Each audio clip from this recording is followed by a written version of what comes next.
Well, good afternoon, ladies and gentlemen. My name is Stephen Hayter. I'm the Executive Director of the Commonwealth Air Training Plan Museum, and I'd like to welcome you to the museum's Air Display Day featuring Vimy Flight, Birth of a Nation.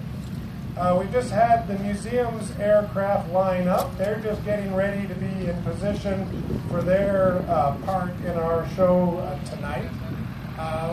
We have a few very special guests this evening, and I'll bring your attention to them when they happen. We'll be getting underway in just a couple minutes, so we'll begin very shortly. Of course, first of all, here's his grandson flying over from right to left in his Super Cub. And as Stephen mentioned, he had a very long flight. He came in after dark last night, coming from Lethbridge. And we asked him what the weather was like, and he said it wasn't bad. It was certainly less smoky than it was out in BC. But his grandfather, William Barker, was born up in Dauphin. And this September, Dauphin's doing a special dedication with a new monument in his name. And William Barker is definitely one of our greatest heroes of the Great War. In fact, he's the most decorated airman and soldier in the entire British Commonwealth in the Great War. Over 12 awards of valor, including the Distinguished Flying Cross. We're really fortunate to have his name emblazoned on the side of our aircraft Le Bébé tonight. So Alan Snowy will be flying in the number 3 position a little later on with William Barker. Yeah, thank you for the applause. I'm sure David will appreciate that. He does this crazy wing over up here. I'll mention that to him when he lands. We get to talk and debrief a little later tonight. I had the privilege. Look to your left, and there is the Canadian Tiger Moth.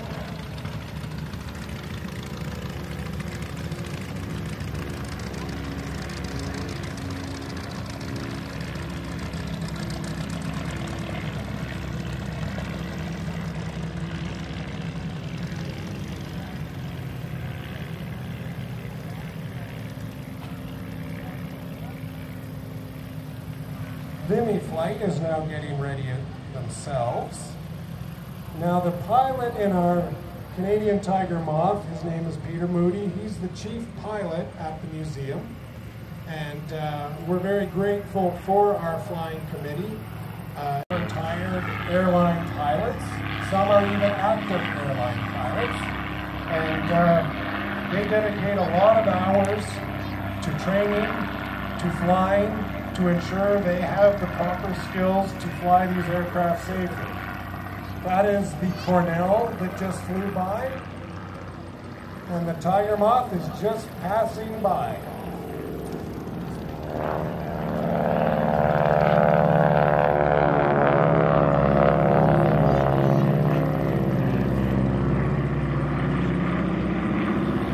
And that loud aircraft that just took off is the Harvard.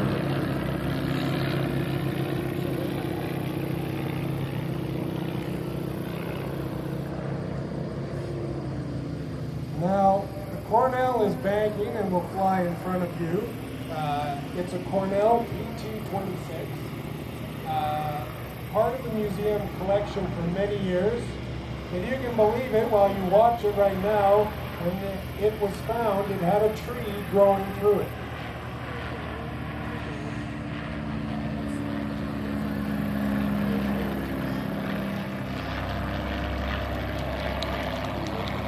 Many of the aircraft in our collection were salvaged aircraft on farmers' fields, neglected, and just waiting to be restored. The Cornell is certainly one of them. Here comes the Harvard.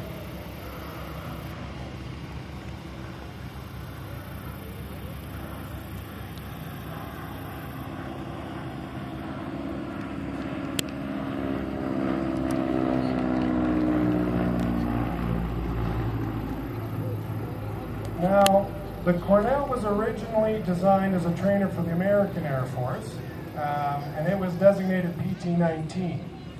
Fleet Aircraft Limited of Fort Erie, Ontario was contracted by Fairchild to manufacture PT-26 under license. And Fleet's first Cornell flew on July the 9th, 1942. Altogether, Fleet produced 1,642 examples of the aircraft that you see in the air today for the RAF and the RCF.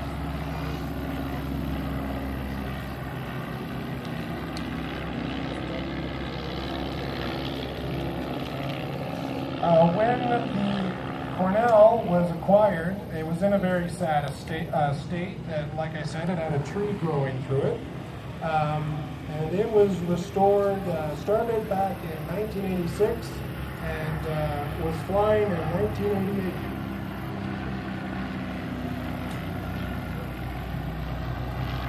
The Cornell has a Ranger 200 horsepower, 440 cubic inch engine. It is a 6-cylinder inverted inline engine, which means the engine is upside down opposed to how it's oriented in your car. And this particular aircraft can cruise at 105 miles per hour. Now, they all have to be careful because the Harvard can go 165 miles an hour. The Cornell, not quite as fast, and certainly the Tiger Moth is topping out about 65 miles an hour. So they gotta, get their spacing just right.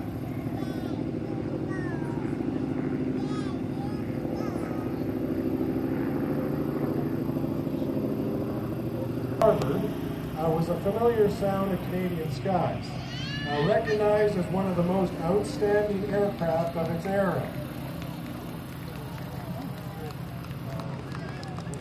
Tiger Moth waving at us. It's also known as a Texan in the United States, and a total of 3,350 were produced in Canada. That's the Harvard.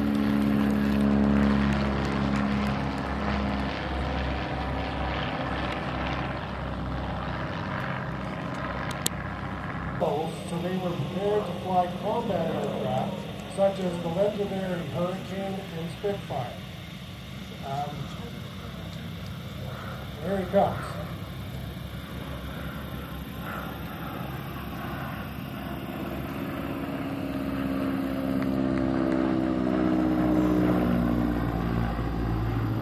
The Harvard, with its 600 horsepower engine, can do barrel rolls, all that kind of acrobatic flying. Now, that's not something we can do in a drag, so they can only fly at about 65 and maybe 70 miles an hour when you push them hard.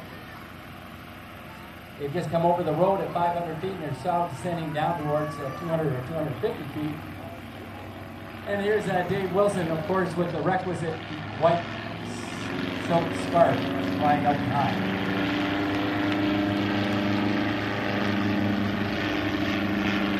There's Larry, and Larry's number 2. He's waving to you right now. You can see his hand out the window. He's giving large waves. And Alan Stowe is chasing along behind in the light yellow bird. And of course, he's got his white gloves on. You can see them waving nice and high in the beautiful blue light. He climbs away.